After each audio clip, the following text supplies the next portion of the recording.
pengajian belum, sudah suruh sholat belum. Jangan cuma kasih duit, kasih ekonomi saja. Tidak, antum harus juga nasihati. Karena kewajiban antum mendakwahi apa? Istri. Anak-anak bagaimana? Punya kewajiban kita terhadap anak-anak. Ya. Semuanya akan dihisap oleh Allah pada hari kiamat kelak. Makanya sahabat ini bertanya kepada Allah tentang hak istri supaya dia bisa menunaikan hak istri. Dia mengatakan, "Ma haqqu zaujati ahadina alaihi?" Ya Rasulullah, apa hak istri terhadap suami? Bukan hak suami terhadap istri, tapi dia ingin lebih mengetahui kewajiban dia terhadap istri. Maka Rasulullah SAW menjelaskan, "Antut imaha idza ta'amta." Hendaknya engkau memberi makan kepadanya jika kau makan. Ya, artinya makan bareng-bareng ya. Jangan kau makan kambing, dia makan tempe, jangan. Makan bareng-bareng. Kamu gemuk, dia kurus, bermasalah ini. Kita makan enak sama-sama. Kalau susah makan bareng-bareng. Wa taksuha idza iktasait. Kalau kau pakai baju, dia belikan juga dia baju. Jangan suami keren, necis, istrinya enggak punya baju. Ya, robek sana, robek sini. Suaminya keren melulu ya. Istrinya bajunya kurang, enggak. La tadribil wajha. Kalau kau pukul dia setelah melalui tahapan kau nasihati tidak mau dengar, kau hajar boykot tidak mau dengar, kau boleh pukul tapi la tadribil wajh. Jangan kau pukul wajahnya. Kalau apa? Kalau mukul. Wala tuqabbih, dan jangan kau memburukkannya. Kata para ulama seperti Syekh Utsaimin rahimahullah, wala tuqabbih, saya bacakan ya. Ai la taqul anti qabihah. Jangan bilang dasar jelek, enggak boleh. Dasar gembrot, enggak boleh. Dasar kerempeng, kurus, enggak boleh. Ya, enggak boleh. Dasar jerawatan, enggak boleh. Tidak boleh kita menjelekkan fisiknya. Nanti dia balas, sudah tahu saya jerawatan masih mau. Kamu, jadi nggak boleh kita menjelekkan fisiknya, nggak boleh. Kok gitu apa jelek sekali? Nggak boleh. Kalau nasihat dengan kata yang baik. Tidak, dia punya hak untuk tidak dihina pada fisiknya. Dan perempuan sangat sensitif dalam hal ini. Kita laki-laki saja kalau dibilang tubuh kita sensitif, kita nggak suka. Itu gembrot, ini gini, kita sensitif. Apalagi wanita yang dia pikirannya bagaimana penampilannya oke. Kita laki-laki cuek, penampilan kita nggak peduli ya. Maksudnya sebagian orang peduli, tapi sebagian kita penampilan cuek-cuek aja. Tapi perempuan, penampilan adalah pusat perhatian dia. Begitu dia memperhatikan penampilannya, kemudian yang bilang dia jelek suaminya, bukan orang lain. Kamu gembrot, kamu ini, kamu hidungmu pesek, aduh, jidatmu nonong. Apa lagi? Nggak boleh. La tuqabbi. Jadi tidak boleh menghinanya pada fisiknya. Ya. Dan tidak boleh mendoakan qabbahallahu wajhaki, semoga Allah memburukkan wajahmu. Kemudian kata Syekh Utsaimin, wa yashmalun nahya anit taqbih, atau wa yashmalun nahyu anit taqbih an-nahya anit taqbih al-hissi wal ma'nawi. Dan termasuk larangan untuk menjelekkan, memburukkan baik secara fisik maupun secara maknawi, menyakiti hatinya. Seperti fala yuqabbihuha mithla an yaqul, seperti suami berkata kepada istrinya, anti min qabilatin radi'ah, dasar suku ini. Suku memang suku begini. Enggak boleh. Jangan bicara suku. Dasar dari keluarga buruk. Kamu keluarga pelit. Jangan kamu bicara, kalau tegur, jangan bicara ayahnya, jangan bicara ibunya, jangan bicara apa? Keluarganya. Au min ailatin sayyi'ah au ma asbaha dzalik. Ini semua tidak diperbolehkan. Saya pernah ada seorang wanita, kemudian dia ngeluh. Dia bilang, suami saya kalau sudah marah, kamu memang kayak pembantu, wajah pembantu, dijelek-jelekan. Saya enggak kuat Ustaz. Saya enggak kuat. Saya sakit hati sekali kalau dibilang apa? Jadi disamain dengan apa? Pembantu. Dia enggak suka ya. Subhanallah, memang sakit hati. Terus saya bilang, sering suami gitu kah? Enggak Ustaz, paling setahun 2 kali ya udah sabar. Kalau setahun 2 kali sabar. Saya pikir tiap hari, kalau tiap hari minta cerai aja. Cuma setahun 2 kali udah sabar. Anggap itu hari gila, udah biar 2 hari gila udah. Setelah itu besok aman. Kemudian kata Nabi sallallahu alaihi wasallam, wala tahjur illa fil bait. Dan janganlah engkau memboikot istrimu kecuali di rumah. Maksudnya apa? Kita kan tahu kalau ada suami istri melakukan kesalahan, pertama nasihati. Yang kedua baru memboikot. Yang ketiga baru memukul. Kalau sampai pada tahapan boikot, tidak boleh kita boikot di luar. Jangan boikot di depan orang. Istri datang cuekin gini. Jadi orang semua tahu masalah kita. Kalau kita pun jengkel sama istri, kita boikot di rumah saja. Jangan sampai keluar maksud saya. Kalau kita jengkel sama istri, tidur di tidur di masjid. Orang tanya, kenapa tidur di masjid?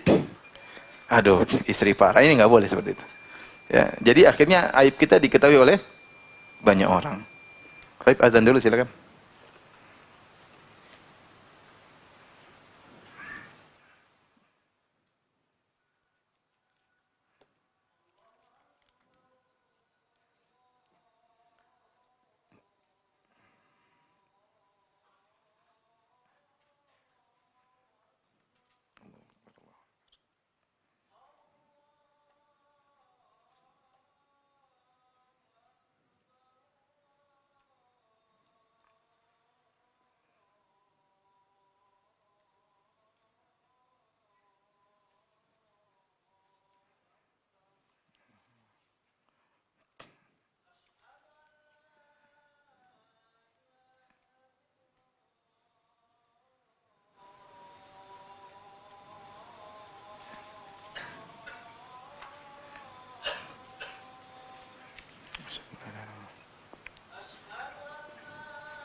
Taib, kita lanjutkan. La tahjuril fil bait. Kalau kita ingin memboikot istri, maka tidak boleh keluar rumah ya. Jangan kabur kemudian tidur di masjid sehingga orang bertanya-tanya. Apalagi kemudian lagi ngambek sama istri, kemudian pergi ke istri yang lain. Ini lebih lagi apa? Menyakitkan ya. Kita ingin istri lebih baik ya. Bukan berarti emosi yang kita luapkan menjadikan istri lebih baik. Di depan kita ada masalah. Istri kita bikin masalah. Dua pilihan. Kamu ingin istri lebih baik atau kamu ingin melampiaskan emosi? Kalau melampiaskan emosi gampang. Tinggal ngamuk-ngamuk, bentak sana, bentak sini, banting sana, banting sini. Tapi bagaimana kondisi istrimu setelah itu? Apakah lebih nyaman atau tidak lebih nyaman? Tentu tidak lebih nyaman. Dan yang mengalami penderitaan kamu. Oleh karenanya pilih yang kamu emosi tapi tahan. Kau ingin istrimu lebih baik. Dalam keemosianmu ingat kebaikan-kebaikannya, kemudian kasih nasihat. Karena kalau dia baik, yang nyaman siapa? Kamu ya. Apalagi kamu istri cuma satu, terus mau gimana? Ya udah. Mau nyaman atau nggak nyaman, bahkan hidup bersama dia 10 tahun, 20 tahun. Ada dua orang datang ke rumah, kemudian ribut melulu. Saya bilang, kamu ini hidup bagaimana? Kalau mau cerai, cerai. Kalau enggak ya rubah. Mau begini terus betah seperti ini. Mau betah ribut melulu tiap hari. Ya kalau gitu harus ada perubahan. Pikir ke depan, jangan pikir yang sekarang. Jadi maksudnya kalau istri salah bukan berarti kita langsung emosi, kemudian kita melampiaskan emosi, kabur dari rumah, pergi. Ini kemudian kita bongkar aib istri kita. Ini tentunya tidak boleh karena Allah berfirman, "Hunna libasul lakum wa antum libasul lahun." Kalian adalah baju bagi istri dan istri adalah baju bagi kalian. Nah, sifat baju adalah menutupi aurat, melindungi, bukan malah merusak dan menodai atau melukai hati istri. Wallahu alam bisawab. Insyaallah kita lanjutkan lagi, masih ada seri ketiga ya. Nanti insyaallah habis itu baru kita balik ya. Hak suami terhadap istri. Sabar ya, sabar. Sekarang kita bela-bela ibu-ibu dulu ya, insyaallah. Afwan Ustaz, apakah boleh kita membiarkan kebiasaan suami dan istri saling kentut, tidak ditahan menjauh saat di kamar maupun saat ngobrol? Insyaallah nggak ada masalah, suami istri nggak ada masalah. Tradisi ya. Kalau suami benar-benar tidak suka ya jangan ya. Kenapa tidak suka? Karena setiap kentut pasti bau ya. Kamu kentut dalam kamar mandi jangan kentut. Tapi kalau suami sekali, suami juga biasa, saya rasa nggak ada masalah ya. Hal yang biasa, tradisi masing-masing. Ini bukan dosa ya, tapi masalah adab. Dan adab ini kembali kepada tradisi. Tadi Syekh Utsaimin mengatakan ada kaum yang biasa, itu diantara mereka nggak ada masalah. Ada kaum yang merasa ini perkara yang besar. Kita tentu tidak sopan untuk di hadapan orang. Tapi kalau sama istri saya rasa yang lebih dari itu pun nggak ada masalah ya. Jadi tergantung kalau suami merasa. Tapi kalau suami bilang sama istri, sayang kamu jangan gitu dong. Ya meskipun bunyinya merdu di dalam sana. Ya kalau gitu istri nurut ya. Istri nurut ya. Istri ana punya kebiasaan ketika ada kesalahan atau perdebatan di antara ana dengan istri, dia jarang mau minta maaf duluan. Lebih banyak memilih untuk diam dan menangis. Bagaimana cara ana nasihati dia agar dia lebih mudah mengucapkan kalimat maaf agar ana sebagai suami cepat reda emosinya? Kasih tahu sama dia, sayang kamu nggak bisa kan minta maaf. Kamu kalau minta maaf saya langsung lupa semuanya, bilang seperti itu. Karena memang suami itu punya sifat ingin dihormati. Dia yang merasa dirinya singa di rumah, jangan jadi kelinci di rumah ya. Dia ingin merasa dihormati di rumah. Dan memang sulit wanita minta maaf. Makanya di antara ciri penghuni surga wanita adalah al-a'ud ala zawjiha. Wanita yang selalu kembali kepada suaminya. Kalau idza zalamat au zulimat, kalau dia berbuat zalim kepada suaminya atau dia dizalimi oleh suaminya, dia datang kepada suaminya hatta tada'a yadaha ala yadihi. Kemudian letakkan tangannya di tangan suaminya, kemudian dia berkata la adzuqa ghamdan hatta tarda, aku tidak bisa tidur sampai engkau ridha kepadaku. Ini ciri wanita penghuni surga yang selalu ingin segera menyelesaikan permasalahan dan tidak ingin memperpanjang kesalahan, tidak ingin memperpanjang permasalahan. Apakah dia yang dizalimi atau dia yang mendolimi, dia selalu datang duluan kepada suaminya kemudian minta maaf. Karena ini ciri wanita penghuni surga, makanya jarang ada yang seperti ini. Paham? Makanya antum jelaskan sama istri, ini ciri penghuni surga. Ya, kalau dia tidak bisa begitu, antum harus pengertian. Demikianlah kebanyakan wanita. Bukan cuma istri antum saja. Istri teman-teman antum juga begitu ya. Sabar ya.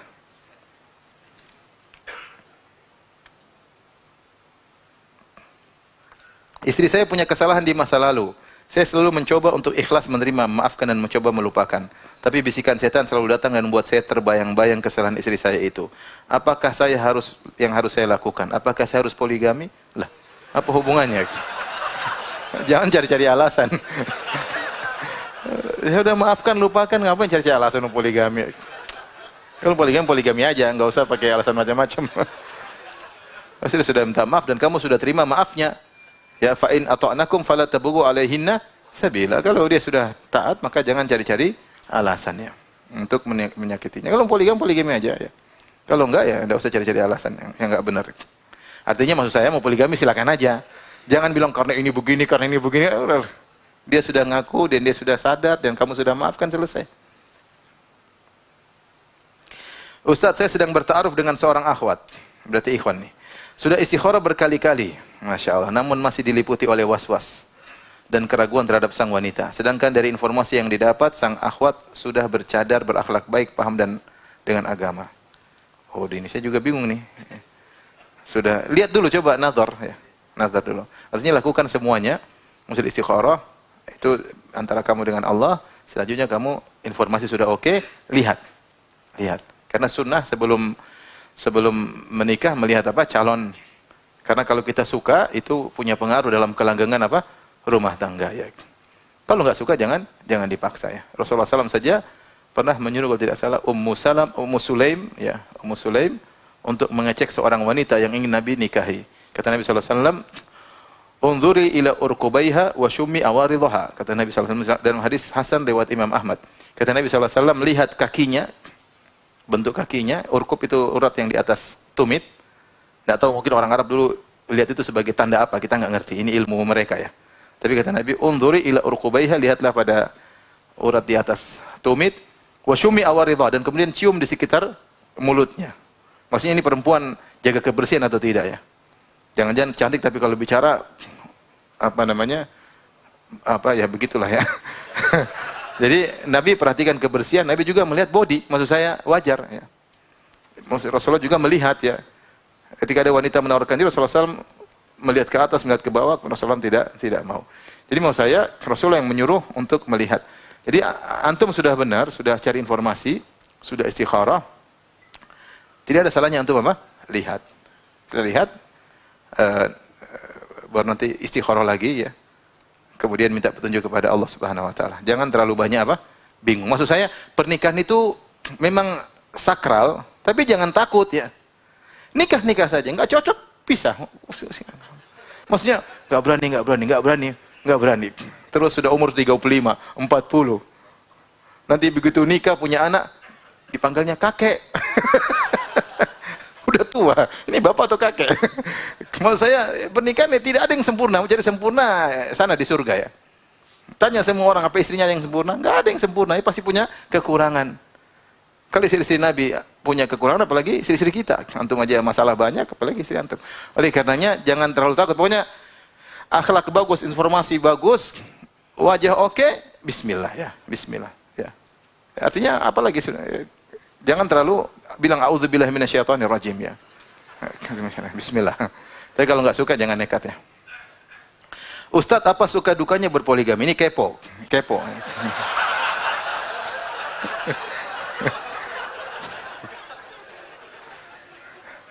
Intinya kehidupan itu kesimpulan cuma dua, tawa dan tangis. Ya sudahlah. Tawa dan apa? Tangis. Nah, itu.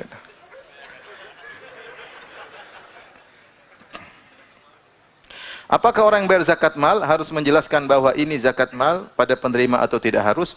Kalau dia yakin bahwasanya orang tersebut berhak menerima zakat mal, tidak harus dia jelaskan. Kalau dia ragu, perlu dia jelaskan ini zakat mal. Kalau dia ragu, artinya karena bisa jadi orang mungkin dia berhak tapi dia saya nggak mau terima karena dia merasa malu atau apa ya. Padahal seorang yang kalau berhak menerima zakat, dia boleh menyampaikan kepada penguasa, saya berhak menerima zakat, boleh. Ya. Tetapi kalau kita tahu orang ini memang berhak, kita tidak ragu, tidak perlu kita sebutin zakat mal. Tapi kalau kita ragu, khawatir dia tidak berhak, kita boleh sebutkan, ini maaf ini zakat mal, ya memang kalau kau berhak silakan kau ambil. Ya. Kalau enggak apa-apa, kita carikan yang lain. Kalau kita ragu, kalau enggak ragu kasih aja. Membayar THR sudah menjadi budaya antara bos dan karyawan. Apakah boleh bos memberi THR pada karyawan dari zakat malnya, tapi tidak menjelaskan ini zakat mal pada tunggu, THR ini apakah bagian dari gaji? Kalau bagian dari gaji, nggak boleh pakai zakat mal. Paham? Kalau bagian dari gaji, itu hak mereka dan itu bukan dari zakat apa? Zakat mal. Ya. Tapi kalau itu bukan dari bagian dari gaji, artinya secara undang-undang tidak ada, cuma tradisi orang kasih uang, tidak harus, artinya secara undang-undang tidak ada harus kasih THR, maka boleh kalau memang mereka adalah orang yang berhak menerima. Misalnya mereka miskin, kurang boleh. Kita kasih THR dengan zakat mal. Tapi kalau THR tersebut termasuk tradisi yang memang kalau tidak ada dia berhak menuntut, berarti bagian dari apa? Gaji, maka tidak boleh pakai zakat mal.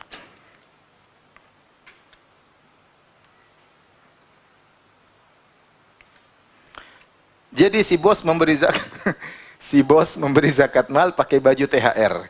Si karyawan merasa dapat THR tapi dia juga nunggu zakat bosnya. Mohon jelaskan batasan nafkah untuk anak istri terutama dalam hal pakaian tempat tinggal. Bil ma'ruf, yang ma'ruf bagaimana? Sesuai dengan tradisi masyarakat dan sesuai dengan kemampuan.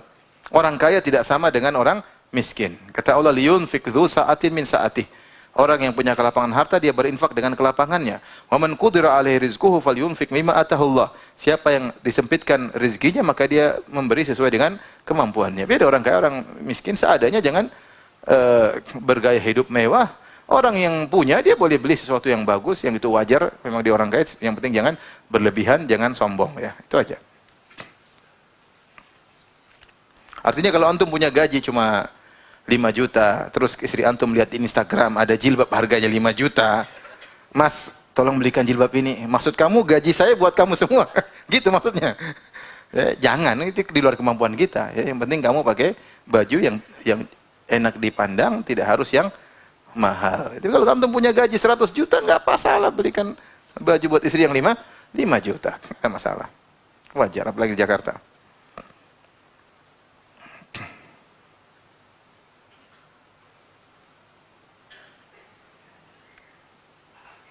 Tapi demikian saja apa yang saya sampaikan. Insyaallah kita lanjutkan pekan depan, libur pekan depannya lagi insyaallah. Pekan depan libur, pekan depannya lagi. Jangan kepo ya. Demikian. Wabillahi taufik. Assalamualaikum warahmatullahi wabarakatuh.